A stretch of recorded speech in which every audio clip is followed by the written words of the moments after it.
O Renan começa a falar, você começa a sonhar um pouco. Nós perdemos essa capacidade de sonhar com um país que pode ser um protagonista, não precisa ser o campeão mundial, mas ele tem que estar no nível das grandes nações. Quando E os nós entrevistadores, no caso foi a Renata, falam do regime iraniano, porque falaram assim, olha, um dos motivos pelos quais os Estados Unidos e Israel declararam guerra contra o regime do Irã e começaram a sua operação militar é justamente para impedir o desenvolvimento de instalações nucleares.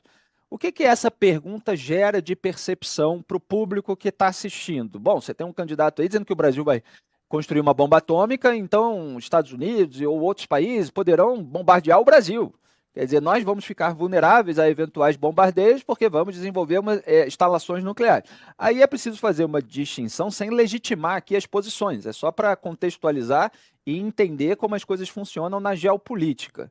Qual é a distinção? O regime iraniano, ele deliberadamente defende a eliminação de Israel, que Israel seja varrido do mapa. Não aceita a criação do Estado de Israel, isso acontece há décadas, né? Principalmente ali desde a partilha do território da Palestina, sob mandato britânico, em 1947, poderia aqui contar toda a história, mas você tem um regime que é um inimigo que patrocina grupos terroristas que atacam Israel em diversas frentes, como o Hamas na faixa de Gaza e a Jihad Islâmica atacando o sul do território israelense, o Hezbollah no sul do Líbano atacando o norte do território israelense, os Houthis no Iêmen ali atacando também pelo sul, abaixo da Arábia Saudita, mas muitas vezes com foguetes, com mísseis de longo alcance.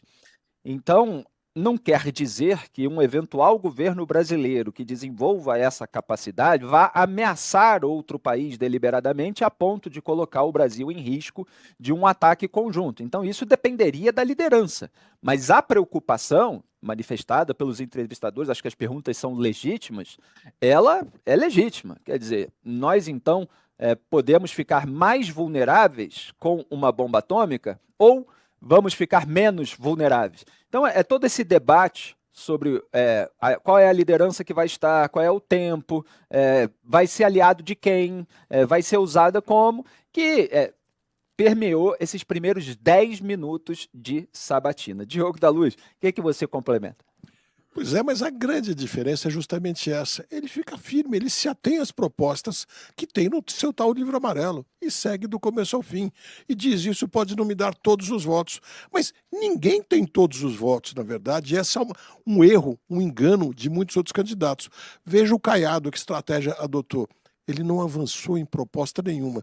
No início, quando se falava do 8 de janeiro com o Caiado, ele dizia, vamos falar de propostas, vamos falar de propostas.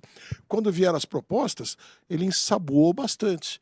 A minha visão é muito clara. Se ele falasse de propostas, ganharia alguns, perderia outros. O Flávio já disse, entrevistado, que não vai mexer com nada de aposentadoria. Todos os economistas dizem que nós precisamos desvincular o salário mínimo dos valores de aposentadoria. Lógico, isso é impopular, mas é uma realidade que os economistas veem que assim o Brasil não consegue crescer.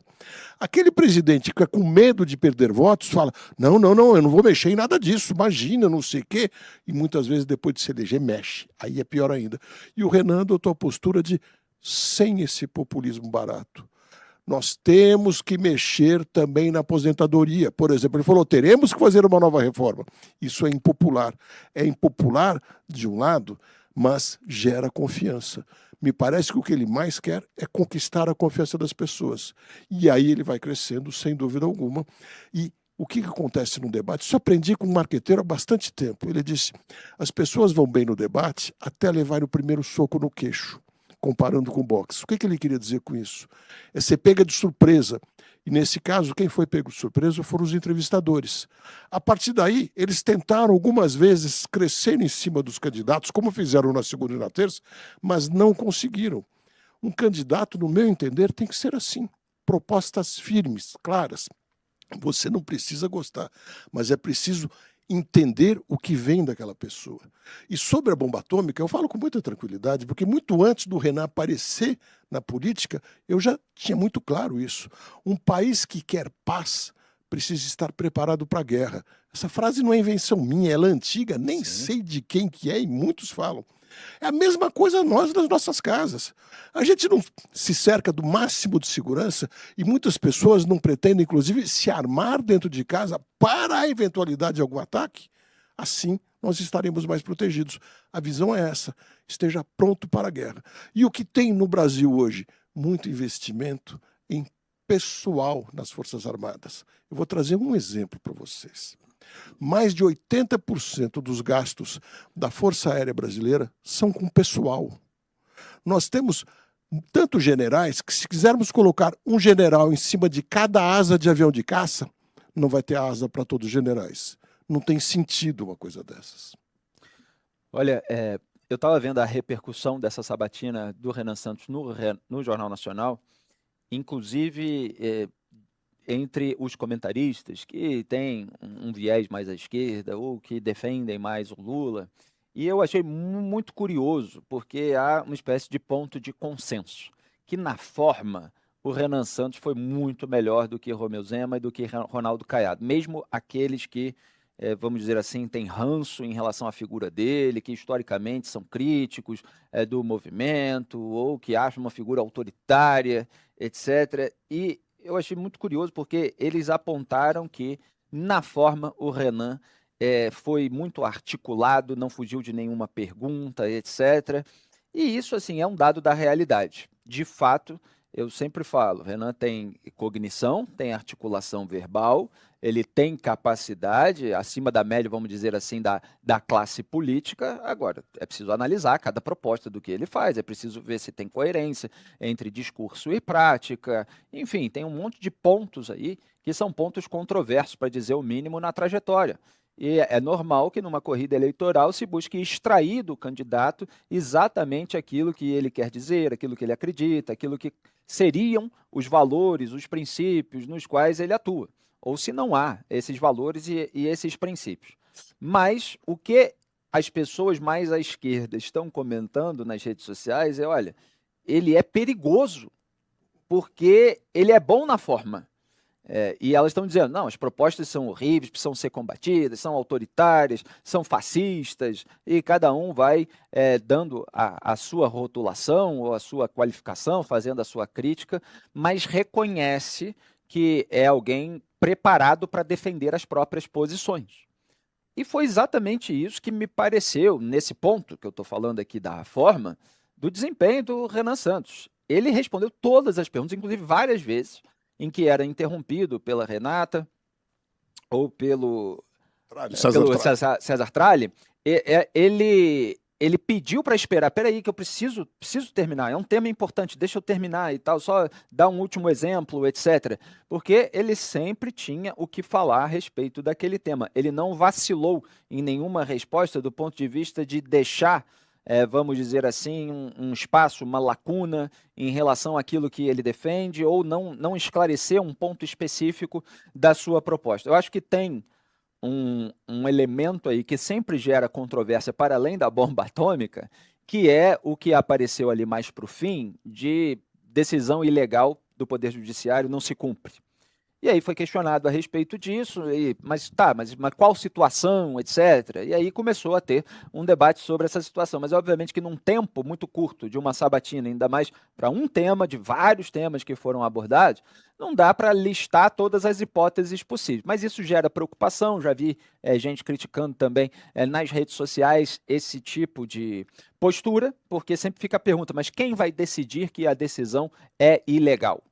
E aí ele explicou algumas situações em que ele não acataria a decisão, só que falando que não faria isso sozinho, pediria um parecer da Advocacia Geral da União, da AGU, entraria com recurso no Supremo Tribunal Federal e deixou, vamos dizer assim, se tem um argumento, ele falou, o exemplo dele pelo menos foi, qualquer decisão que arrisque a vida da população, aí eu não vou cumprir. Então ele tentou dar, vamos dizer assim, ares de que essa resistência a uma decisão judicial seria feita em defesa da população brasileira. Claro que tem elementos aí a serem questionados e não deu tempo para esmiuçar tudo, mas eu repito, o Renan tem essas frases, bomba atômica, decisão judicial não se cumpre, banho de sangue, tudo isso gera, peraí, ele falou isso, choque e tal, Mas quando se senta para tentar argumentar, ele consegue argumentar. Aí cada um forma o seu juízo para ver se aquela postura é convincente ou não. Chico Graziano. É, o, eu realmente eu concordo. Eu fiquei vendo, todos nós ficamos vendo lá o Renan. Falando, caramba, esse moleque não está amedrontado, né? Porque senta lá, a impressão que dá, todo mundo, "Ah, senta lá, vamos massacrá-lo, etc." Não, ele se saiu muito bem. Mas o que eu quero dizer é o seguinte: ao falar da bomba atômica, e eu não gosto desse assunto de bomba atômica. Eu tenho medo de revólver, de arma de fogo. Eu não gosto desse assunto. Mas ao tratar do assunto, porque ele foi questionado, ele levantou a grande questão do mundo contemporâneo que envolve o Brasil, que diz respeito ao protagonismo do Brasil, globalmente falando. As nações, elas têm vantagens, algumas naturais. O tamanho do território é uma. Existem países de enorme território. O Brasil é um dos maiores países do mundo. O Brasil tem uma vantagem nesse sentido. O Brasil já tem hoje uma agropecuária, um agronegócio, pensando no complexo econômico como um todo, que é um dos maiores do mundo. Já é o maior exportador mundial de alimentos e de matérias-primas, incluindo algodão, celulose, etc. Bom, isso não é bem uma sorte da natureza, em algum sentido mas é uma construção tecnológica também. Muito bem. Então, o Brasil tem um território, tem uma população elevada, já tem um setor de agronegócio muito forte, e agora descobrimos o que a gente não sabia: nós temos terras raras. Após a China, que está em primeiro lugar, nós somos o segundo país que tem as maiores reservas de terras raras, que nós nem sabíamos que existia isso.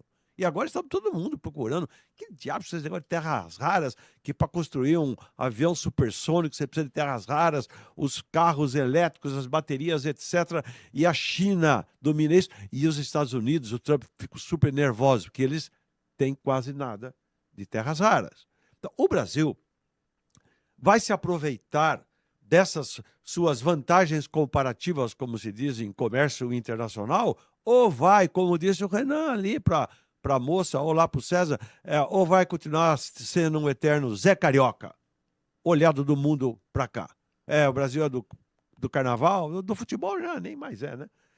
Então, essa questão é importante. Ele colocou isso num contexto de você olhar para frente.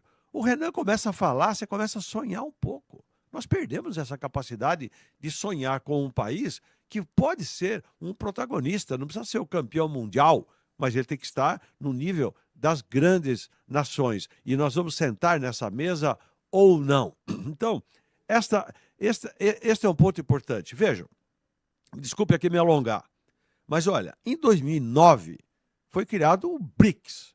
O BRICS eram as grandes nações emergentes do mundo: Brasil, Índia, Rússia e China, em 2009. Depois foram agregando outros países. Hoje tem vários outros países, são o grupo dos países emergentes. De todos esses países emergentes, o Brasil está na rabeira, ele é o último lugar em termos de crescimento econômico, comparado aos países do atual BRICS. Ou seja, o Brasil está ficando para trás na corrida do futuro. Este é o tema que interessa para todos nós. Seja discutindo bomba atômica, ou seja discutindo as questões econômicas, da produtividade da economia, da indústria e assim por diante. Então, eu achei realmente que o Renan pegou o gancho da bomba atômica, que eu nem sei se ele defende mesmo a própria bomba atômica, mas ele quis dizer: nós precisamos ter capacidade de sentar na mesa com as grandes nações. Eu fiquei muito orgulhoso disso, juro por Deus. Gostou do conteúdo? Deixa o seu like e se inscreve para fortalecer o canal. Até o próximo vídeo.